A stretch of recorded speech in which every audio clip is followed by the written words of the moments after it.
al equipo que por favor nos grabe. Esto obviamente no va a esta salida, porque pues ya eso no cuenta por ahí, pero mire, le voy a pedir al equipo que nos grabe para hablar de algo que hemos venido planteando desde muy temprano. Miren, los medios de comunicación corporativos en sus portadas han estado mencionando una venganza, una respuesta dura de la Cuarta Transformación en contra de los pobrecitos ministros de la Suprema Corte de Justicia de la Nación. Pobrecitos, luego de que heroicamente detuvieran a López en su maldad, así le llaman, ¿no? Desde la ultraderecha al presidente López Obrador le dicen López. Esto, puesto que tiraron la primera parte de el plan B a la reforma electoral. Y si usted se da cuenta, así lo planteamos desde el principio, en la mayoría de las portadas de los principales diarios de circulación nacional están hablando de amenazas, de venganzas, ¿no? El mismo Reforma sale casi con el de ¿qué tranza Carranza? Chile pa' tu panza. Si no te alcanza para la fianza, ya vendrá nuestra venganza. Póngalo, David, para que la gente lo vea. Miren nada más estas porquerías que están. Viene la venganza, ahorcar a la corte. Y a ver si puede poner también la del Universal, ¿no? Porque fíjese, en el Universal plantean que Morena pasa de reproches a amenazas contra la corte. Cuando este encabezado, pues si me lo permites, muy motivado, muy motivado.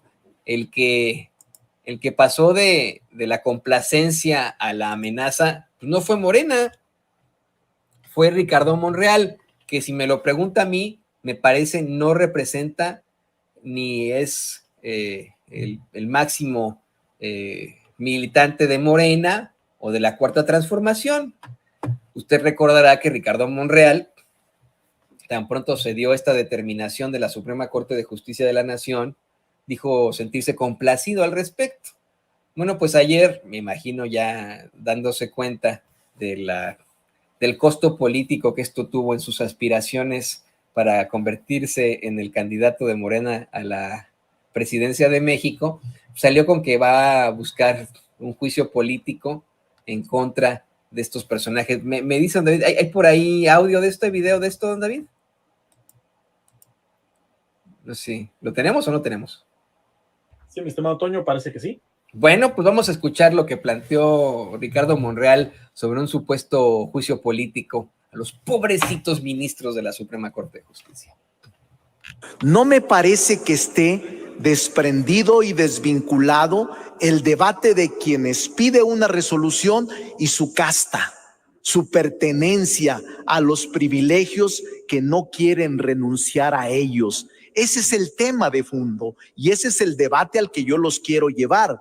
Por eso me parece excesiva que aplauden, que den felicitaciones, que hablen de cada una y de sus virtudes y no estén hablando de dónde están ubicando y dónde están protegiendo estos privilegios en contra de la austeridad de un país, en contra de la necesidad de asumir posiciones más probas, más republicanas para un país que está en una pobreza heredada de los gobiernos anteriores. Ese es el tema, diputada, y sí tiene que ver. Por eso estoy refiriendo los grandes privilegios de una casta aislada de la sociedad que no está pensando por la gente de a...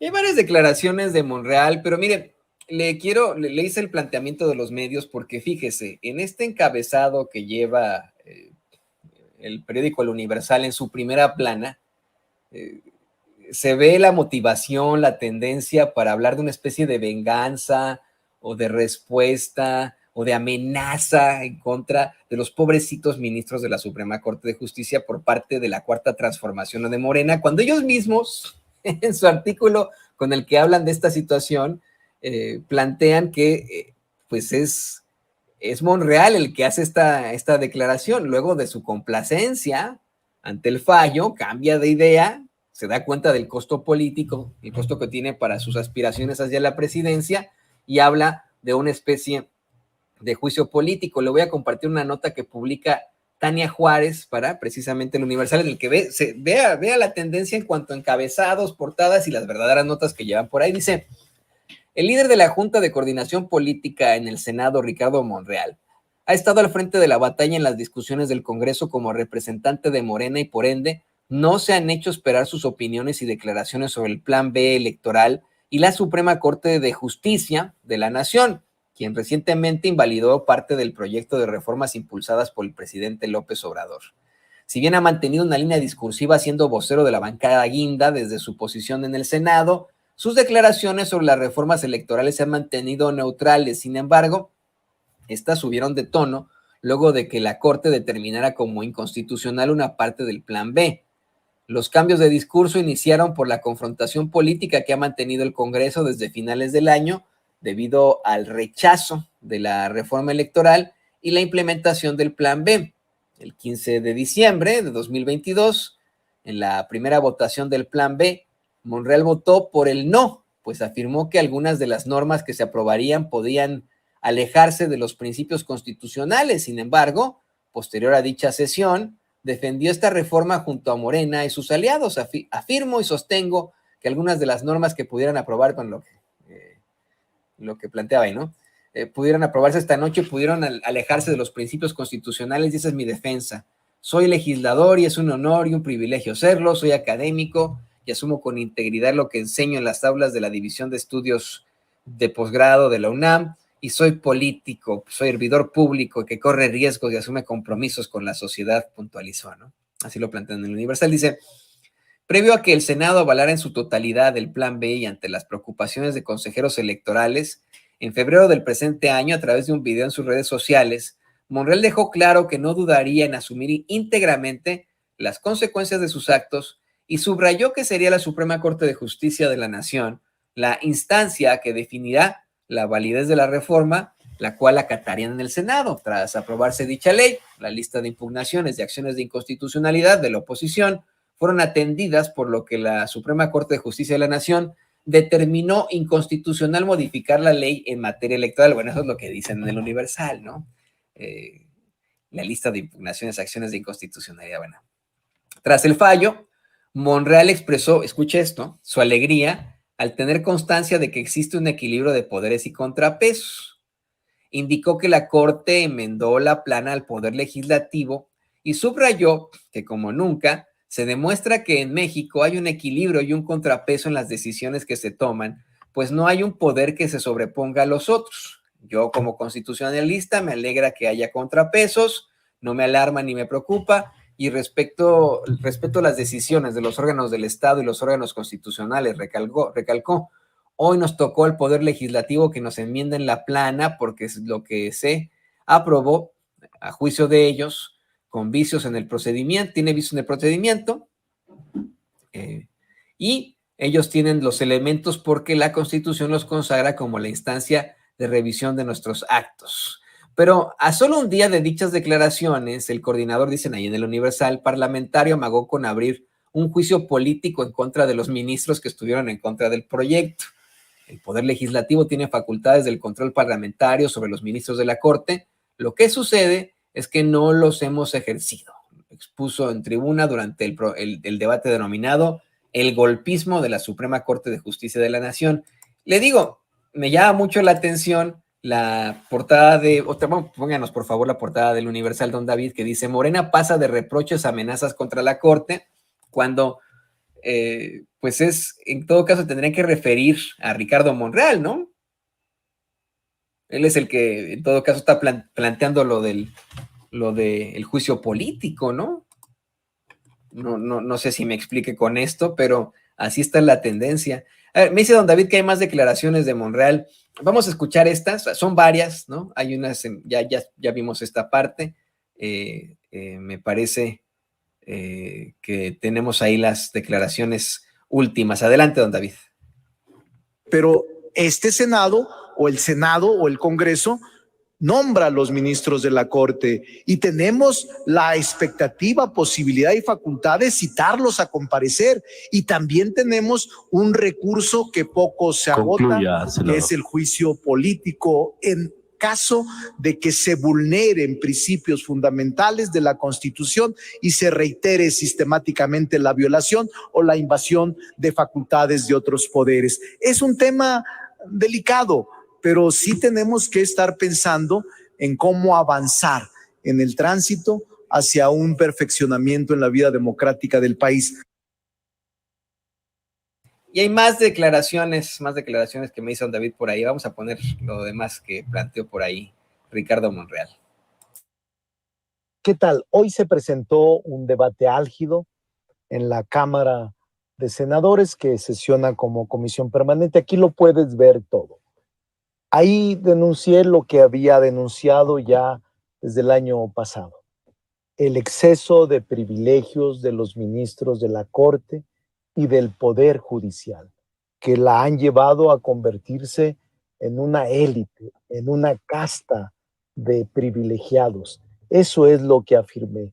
Así como la Corte asumió facultades de control parlamentario en materia jurisdiccional, invalidando normas, también, dije yo, el Senado y el Congreso ejerce facultades de control sobre el Poder Ejecutivo y el Poder Judicial. En el Poder Judicial también existen esas facultades de control. Cuando ejercemos facultades de control con el Ejecutivo, en comparecencias, en información o en el propio informe presidencial, y en el caso de ministros incluso podríamos agotar las comparecencias o cualquier otro tipo de procedimientos. Mencioné, porque es una facultad de control, el juicio político, pero nunca amagué y nunca enseñé que esto se haría. Simple y sencillamente son facultades de control que tiene el Senado de la República y el Congreso de la Unión. No deben de asustarse los defensores a ultranza de la Corte de este tipo de mecanismos. Tampoco creo que sea conveniente defiendan todo este tipo de excesos de los ministros de la Corte. Yo no los aplaudo.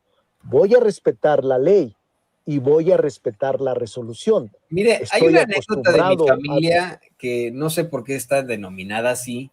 Se le llama, mi familia, en la parte paterna de mi familia, todos son de Irapuato, y tienen la anécdota, la leyenda del güey Calceto, así le llaman, el güey Calceto. Un personaje muy hipócrita que pues salía, se caminaba de espaldas hacia la milpa para que pareciera que iba saliendo, pero más bien iba entrando a la milpa para engañar a todos. No sé por qué le pusieron el güey Calceto, le preguntaré a mis tíos y tías sobre esto a mi papá, pero pues esto me recordó mucho a lo que está haciendo en estos momentos Ricardo Monreal, con mucho respeto. Por un lado, se da la determinación de la Suprema Corte para tirar la primera parte del plan B a la reforma electoral, ¿no?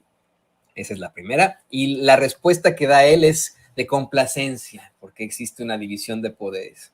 De inmediato se da cuenta del costo político que le trajo ante sus aspiraciones para ser el candidato de Morena a la presidencia, y en la Cámara amenaza con juicio político a esos pobrecitos ministros de la Suprema Corte de Justicia, ¿no? Y después saca este video que acaba de ver usted a continuación, en el que se justifica, en el que les dice, oigan, sí dije eso, pero no se enojen conmigo, oposición, ya saben que yo estoy con ustedes. Nomás lo dije de dientes para afuera, porque pues estoy buscando la candidatura, hombre, pero no significa que nos vayamos a chingar a los ministros. A ellos nos cuadramos así, ¿no? O sea, por favor. Es muy interesante. Voy a pedir más datos sobre la anécdota del güey Calceto. Le digo, un tipo muy hipócrita que pues para fingir caminaba de espaldas hacia la milpa, ¿no? Para hacer pensar a todos que iba saliendo de la milpa, cuando en la realidad iba entrando a la milpa. Pues algo así, eso me recuerda este señor llamado Ricardo Monreal. Y como bien escribía nuestra queridísima Diana Marisol, pues que se defina, ¿no? Que se defina. Primero pide acatar fallo, luego pide juicio político a ministros y luego se vuelve, luego le da la vuelta otra vez, ¿no? Pues, ¿qué le pasa? Es de los precandidatos de las corcholatas el que menos pues preferencias tiene. Este es el que menos preferencias tiene. Y es alguien que usted no lo ha dicho en la calle, ¿no? Pues no es de su predilección. No sorprende que no participe en eventos de Morena en la Ciudad de México. La semana pasada, y como lo informaba ayer Mario Delgado, estuvo ya apoyando la candidatura de Armando Guadiana en Coahuila. Este fin de semana supuestamente estará Dan Augusto, y ya Claudia Sheinbaum dio a conocer que estará también apoyando, que estaban en conversaciones por ahí con Marcelo Ebrard, y lo dijo aquí en Sin Censura Mario Delgado, que el diputado Gerardo Fernández Noroña les había dicho que no podía, porque él no estaba de acuerdo con la candidatura del PT de Mejía Verdeja, pero que había hecho un acuerdo con su partido, ¿no? Eso lo estamos citando, antes de que salgan los defensores de una u otra corcholata a decir que somos unos tendenciosos y etcétera. Esa es la información lineal, Así, no lo dice Antonio Ruiz, lo dijo Mario Delgado, estas tres, ¿no? Que ya fue a apoyar Ricardo Monreal a Guadiana, que lo va a ir a apoyar a Dan Augusto, que ya confirmó Claudia Sheinbaum, que están en pláticas para convencer a Ebrard, quien quiere también piso parejo, y pues el planteamiento que le hace Gerardo Fernández Noroña, para que luego no anden, ¿no? Publicando tweets ahí injuriosos, insidiosos, para que después no anden con sus cosas, pero bueno.